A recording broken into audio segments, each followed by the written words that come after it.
And they never take the big decisions, and that's why we ended up their record. Open borders, which she was the cheerleader for, a crashed economy, mortgages through the roof, the NHS on its knees, hollowed out armed forces, and what have we got already under this government? 2 million extra NHS appointments, 750 breakfast clubs, including one in her constituency, record numbers of people being returned who shouldn't be here, and fully funded increase in defence spending. That's the difference a Labour government makes.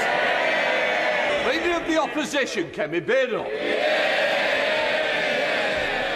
Mr. Speaker, in 30 minutes, we will hear the Chancellor's emergency budget. Even the Home Secretary's husband calls it an emergency budget. As she scrambles to fix the mess she made last October. But first, let's turn to another government minister who is making a mess of her brief, the Education Secretary. Why did Labour MPs vote against banning phones in schools last week? Prime Minister. Because it's completely unnecessary. I've got teenage children. Almost every school bans phones in school. They do it already. We need to concentrate on what's really important here, which is getting to the content that children shouldn't be accessing. That's where I would genuinely like to work across the House, because I think there's a huge amount of work to do. But the battle is not with schools that are already banning phones in school. The battle, and this is an important emerging battle, is to work together to ensure that we can ensure that the content that children are accessing, wherever they are, is suitable for their age.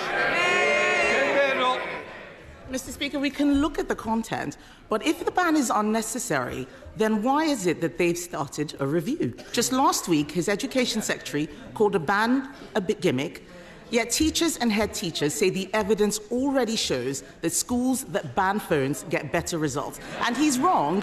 Not all schools do this. Only 1 in 10 schools are smartphone-free. So will he U-turn on this? We need to ensure that all schools do this, but the vast majority do. Look, it is really important that we focus on the battle we have to have with mobile phones, which is the content that children are able to access. And we need to ensure that that is controlled wherever they are. So it's a question of having the right battle on the right issue, not wasting time on something where almost all schools are already banning mobile phones. Mr. Speaker, I'm surprised that the Prime Minister would say this. His own government's evidence says that phones disrupt nearly half of GCSE classes every single day. Discipline is the #1 issue in many schools. Under the Conservatives, schools became twice as likely to be good or outstanding after going through our behaviour programme. So why did the Education Secretary abolish that programme? Prime Minister. Mr. Speaker, she talks about the record of the last government. Under their watch, a third of children started school without appropriate level development, and that is not being able to use a knife and fork. A quarter left primary school without the required standard of reading, writing and maths, and 1 in 5 was regularly absent. That's why we're pushing up standards, more information from Ofsted, transparency for parents, more interventions where schools need it. Mr. Speaker, he's not answering the question about discipline in schools because he doesn't care about discipline in schools.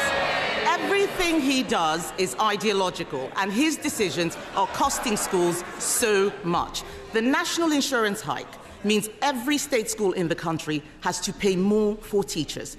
The Education Secretary promised to compensate schools in full for the jobs tax. Why hasn't it happened? Prime Minister.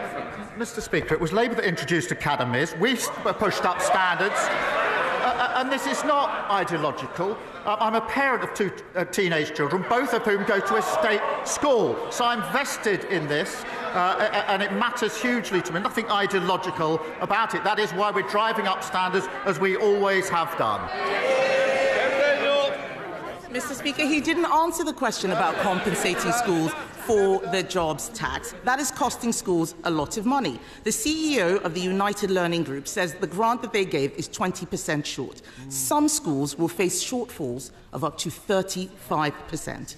Can he guarantee that no teacher will lose their job as a result of his jobs tax? Mr. Speaker, with this government at the budget that put a record amount into our schools, just as we put a record amount into our NHS and into our public services, we were utterly failed under the last government.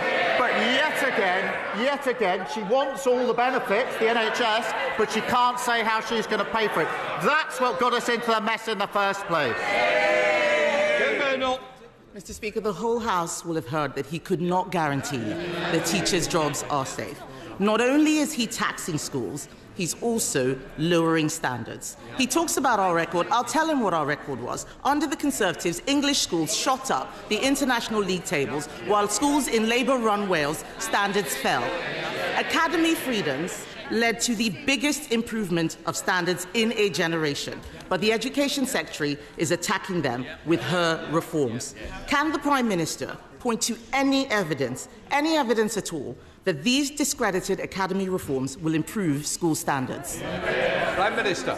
Yes, take the example of schools going into academies. The vast majority of schools are already academies. Therefore, we need to think again about what we do about failing schools that are already academies. We need to go on to the next chapter. And they never take the big decisions, and that's why we ended up their record. Open borders, which she was the cheerleader for, a crashed economy, mortgages through the roof, the NHS on its knees, hollowed out armed forces, and what have we got already under this government? 2 million extra NHS appointments, 750 breakfast clubs, including one in her constituency, record numbers of people being returned who shouldn't be here, and fully funded increase in defence spending. That's the difference a Labour government makes.